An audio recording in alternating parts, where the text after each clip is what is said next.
സമയം 7 മണിയായിരിക്കുന്നു. അങ്ങനെ നിലമ്പൂർ ഇപ്പോൾ വിധിയെഴുത്ത് തുടങ്ങിയിരിക്കുകയാണ്. 7 മണി, ബൂത്തുകളിൽ പോളിംഗ് തുടങ്ങി എന്നുള്ള കാര്യം കൂടി നിലമ്പൂരിൽ നിന്ന് വരുന്നുണ്ട്. വിഷ്ണു സുരേഷ് ഇപ്പോൾ അക്കാര്യം അറിയിക്കുന്നുണ്ട്. 7 മണിക്കാണ് പോളിംഗ് ആരംഭിക്കുക. പോളിംഗ് ആരംഭിച്ചിരിക്കുന്നു ഇപ്പോൾ ബൂത്തുകളിൽ. മിഥില ബാലൻ ഇപ്പോൾ ചുങ്കത്തറയിൽ നിന്നുള്ള വിവരങ്ങൾ വച്ചിരുന്നുണ്ട്. മിഥില, അപ്പോൾ വോട്ടെടുപ്പ് തുടങ്ങിയിരിക്കുന്നു അല്ലേ?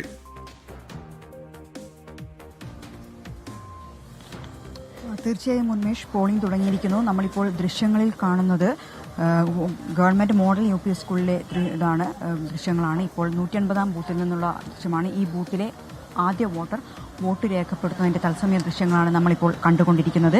ഈ ബൂത്തിൽ തന്നെയായിരിക്കും P V Abdul Wahab MP എത്തുക. അദ്ദേഹം 181-ാമത്തെ ബൂത്തിലായിരിക്കും വോട്ട് രേഖപ്പെടുത്തുക. ഞാനിപ്പോൾ ഉള്ളത് നിലമ്പൂർ നഗരത്തിൽ തന്നെയാണ്. ചുങ്കത്തറയിലേക്ക് അല്പസമയത്തിനകം പോകും. ചുങ്കത്തറയിലാണ് NDA സ്ഥാനാർത്ഥി വോട്ട് രേഖപ്പെടുത്തുക.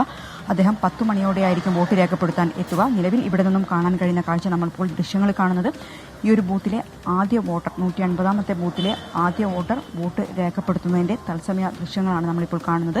നിലവിൽ ഞാൻ നേരത്തെ സൂചിപ്പിച്ചതുപോലെ തന്നെ 5 ബൂത്തുകളാണ് ഇവിടെയുള്ളത്. ഈ പോളിംഗ് സ്റ്റേഷനിൽ 5 ബൂത്തുകളാണുള്ളത്.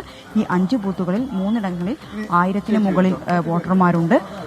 അവർ ആദ്യ വോട്ട് രേഖപ്പെടുത്തിയ ശേഷം വോട്ടർ പുറത്തേക്ക് ഇറങ്ങുകയാണ്. എന്താണ് രേഖപ്പെടുത്തി? എങ്ങനെയാണ് ഈ തെരഞ്ഞെടുപ്പിന് ഉപതെരഞ്ഞെടുപ്പിനെ കാണുന്നത്? കഴിഞ്ഞ പ്രാവശ്യത്തിലൊക്കെ മെച്ചമായിട്ടൊക്കെ വോട്ട് രേഖപ്പെടുത്തി പുറത്തിറങ്ങിയ ആദ്യ ആളുടെ പ്രതികരണമാണ്. നമുക്കിപ്പോൾ ദൃശ്യങ്ങളിലേക്ക് പോവുകയാണെങ്കിൽ വലിയ രീതിയിലുള്ള ഒരു ക്യൂ ഇപ്പോൾ ഈ ഒരു ഗവൺമെന്റ് മോഡൽ സ്കൂളിന് മുന്നിൽ കാണാൻ കഴിയുന്നുണ്ട്.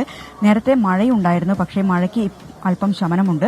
ഒരു കാലാവസ്ഥ പ്രതികൂലമായതുകൊണ്ട് തന്നെയായിരിക്കാം മഴ ശമിച്ച സമയത്ത് ആളുകൾ വേഗത്തിൽ പോളിംഗ് ബൂത്തുകളിൽ എത്തി വോട്ട് രേഖപ്പെടുത്താൻ ക്യൂ നിൽക്കുന്ന കാഴ്ച നമുക്കിപ്പോൾ കാണാം. വലിയ രീതിയിലുള്ള ക്യൂ ഇപ്പോൾ തന്നെ ഇവിടെയുണ്ട്. സ്ത്രീകളുടെ വലിയൊരു നിരയുണ്ട്, പുരുഷന്മാരുടെ നിരയുണ്ട്.